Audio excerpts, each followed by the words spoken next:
Herkese merhaba. Bugün de sizlere çok güzel yuvarlak bir motifle geldim. Gördüğünüz gibi maviyle ördüm. Şöyle yakından gösterelim. Çok kolay ve çok zarif duruyor. Yani bununla masa örtüsü, vitrin takımı, runner 4-5 tane ekleyip bir sonraki sırada 4 tane 3 tane yani baklava dilimi şeklinde konsol üstüne ya da orta masanıza, sehpanıza runner yapabilirsiniz. Fiskos olur, her şey olur. Kumaşa monte ettirebilirsiniz. İstediğiniz şekilde bölümde örüp. Ben yarn art jeans kullandım.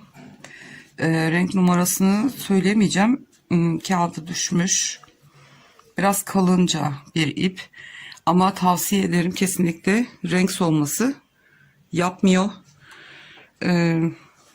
Tığımda 1.60 milim. Siz elinize uygun tığ numarasını kullanabilirsiniz. 1.5 milim, 1.60 ya da çok gevşek örüyorsanız biraz daha küçültebilirsiniz tığ numaranızı. Şimdi isterseniz vakit kaybetmeden şöyle ekranı da yakınlaştıralım ve modelimizi örmeye başlayalım. Şöyle kenara alayım. Odaklanma sorunu yaşamayalım. Sihirli halka yaparak başlıyoruz. İçinden geçirdim. Ve 3 tane zincir çekiyorum.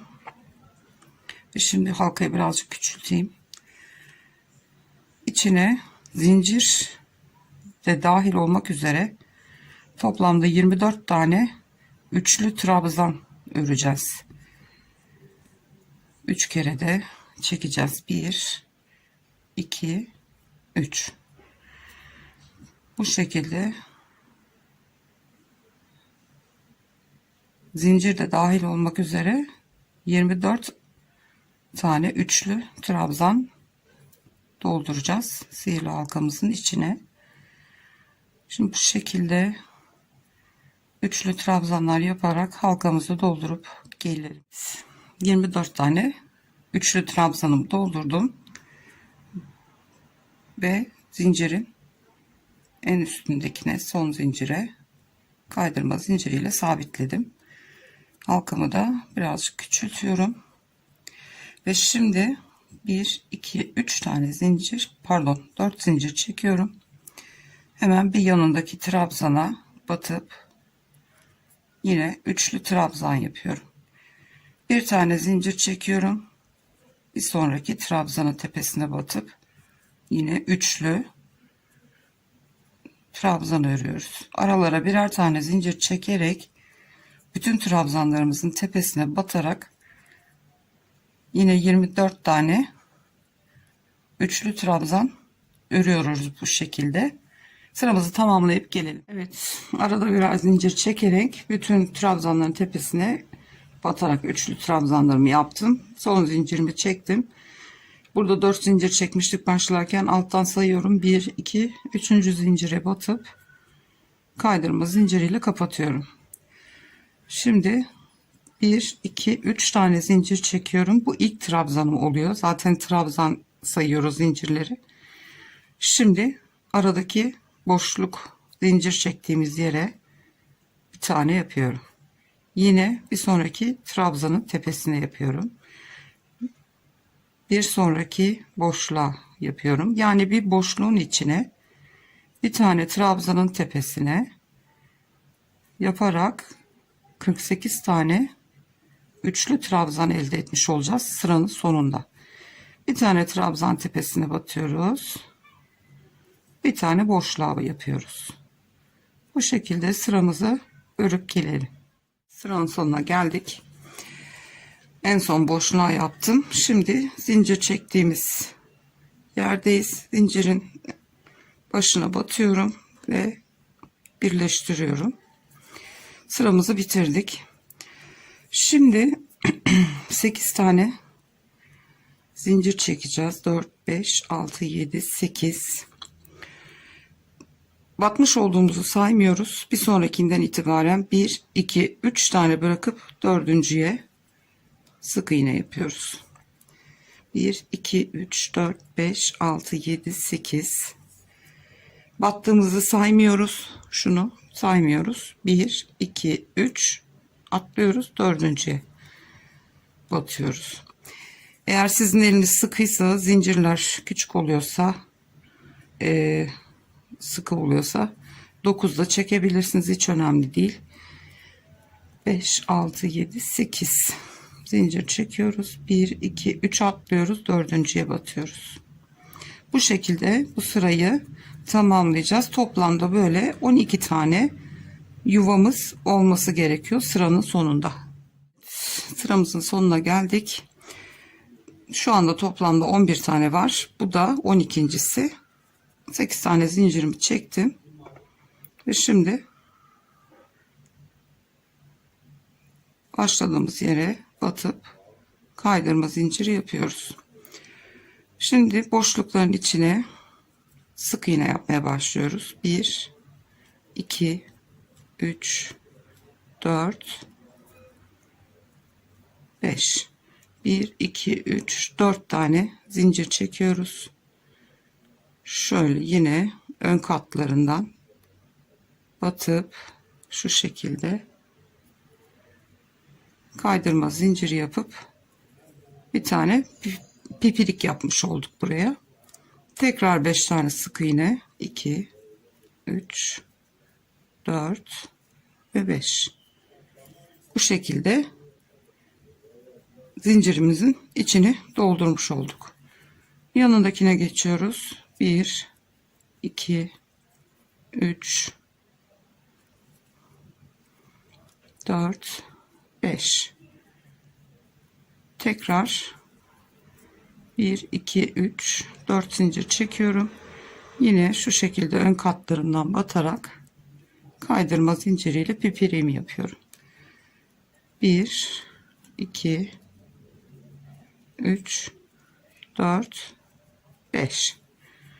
Evet, bu şekilde 5 tane sık iğne, 4 zincir, bir pipirik, 5 tane sık iğne bir halkanın içine bu şekilde yapıp bütün yuvalarımızın içini bu şekilde doldurup sıra sonunda tekrar geleceğim. Evet, sıramın sonuna geldim. Son boşluğumu da doldurdum sık iğnelerimi.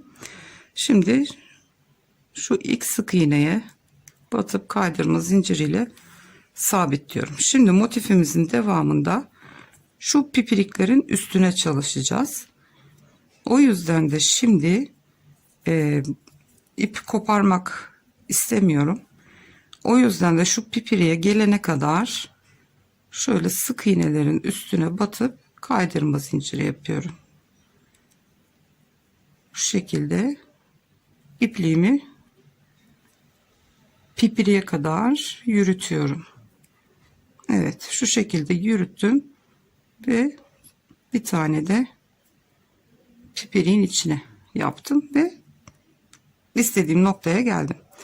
Şimdi 1 2 3 tane zincir çekiyorum ve pipiriğin ortasına, boşluğuna batıp üçlü trabzan yapıyorum. Araya 1 2 tane zincir çekiyorum. Yine aynı boşluğa batıp 2 tane daha üçlü trabzan yapacağım. Şu şekilde. Araya 1 2 3 4 5 tane zincir çekiyorum. Bir sonrakine atlıyorum. Üçlü trabzan örüyoruz yine. Bu motifte hep üçlü trabzan çalışılacak. 2 tane zincir çekiyorum. Ve yine 2 tane üçlü trabzan yapıyorum. Bu şekilde.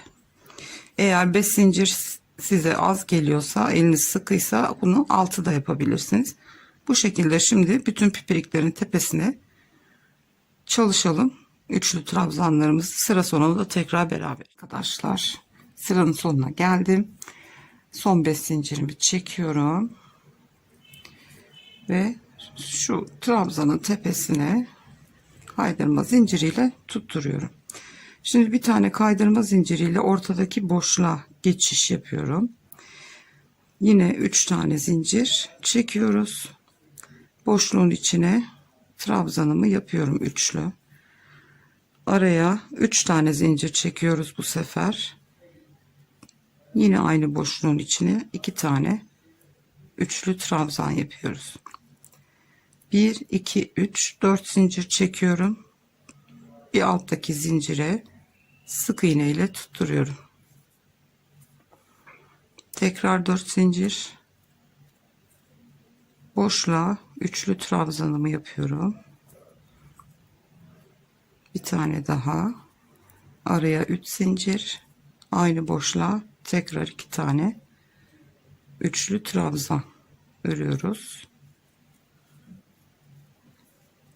Yine 1 2 3 4 zincir çekiyorum.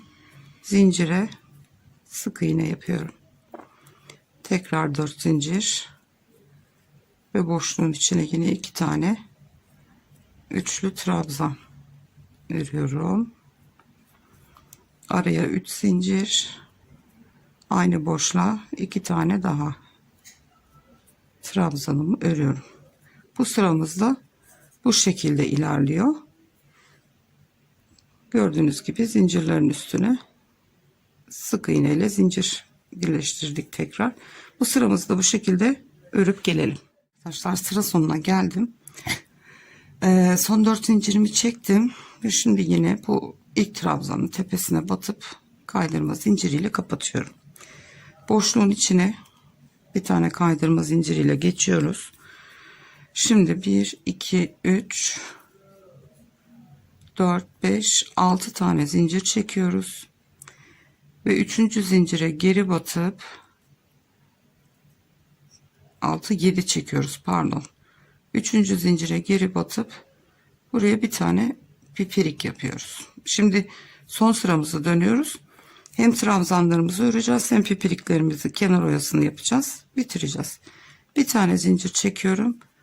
Bir tane daha ikili trabzan yapıyoruz. Bu zincirimiz trabzan sayılıyor. Tekrar 4 tane zincir çekiyorum ve yine ön katlarına batarak pipiriğimi yapıyorum. Bir zincir çekiyorum. Üçlü trabzan yapıyorum. 1 2 3 4 zincir.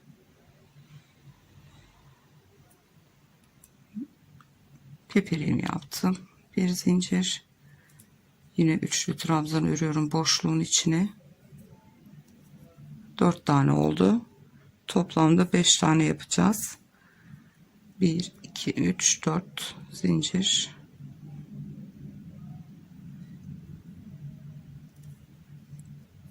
Bir zincir. 5. üçlü trabzanımı ördüm. Yine tepesine pipiri yapıyorum. Bu sefer teminki sırada 4 zincir çekmiştik. Şimdi 3 zincir çekeceğiz. Çünkü buradaki trabzan sayımız arttı. 3 tane zincir çekiyorum. Şu bir önceki sırada yapmış olduğum sık iğnenin tam ortasına batıyorum. Ve yine sık iğne örüyorum buraya. 3 tane zincir çekiyorum. Bir sonraki boşluğa geçiyorum. Yine aynı şekilde trabzan ve pipirik yapacağız. 4 tane zincir. Araya bir zincir çekiyorum. İkinci trabzanımı örüyorum. Pipiriğimi yapıyorum. Toplamda bir boşluğun içine 5'er tane yapacağız böyle. Bir zincirimi çektim. Üçlü trabzanımı örüyorum. 4 zincir ve pipiriğimi yaptım. Bir zincir çekiyorum. 4. trabzanımı örüyorum. 4 tane zincir çekip pipiriğimi yapıyorum. Bir zincir çekiyorum ve son üçlü trabzanımı yapıyorum ve pipiriğimi yapacağım şimdi.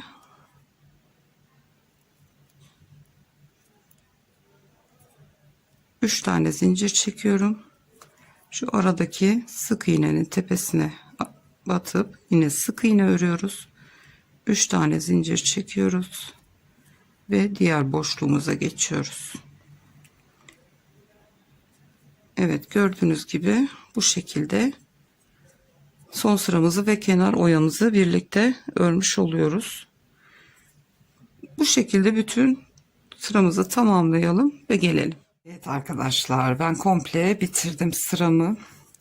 Son 3 zincirimi çektim ve ilk yaptığımız pimpiriğin olduğu zincire şu şekilde batıyoruz ve bunu zincire batmam lazım.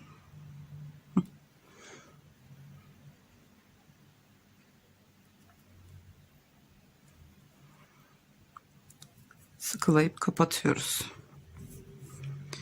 Evet, motifimiz bitti. Gördüğünüz gibi 3. motifimizi de yaptık. Tabi bu ütüsüz olduğu için farklı duruyor. Bu şekilde çok güzel oldu. Birazcık daha uzaklaştırayım ekranı. Şu şekilde gördüğünüz gibi. Örmesi de çok zevkli. Şiddetle tavsiye ederim. Evet. Bugünkü çalışmamız da bu kadardı arkadaşlar. Umarım hoşunuza gitmiştir. Videomu beğenmeyi ve kanalıma abone olmayı unutmayınız. Desteklerinizi beklerim efendim. Bir sonraki videoda görüşünceye kadar kendinize çok iyi bakın. Hoşça kalın.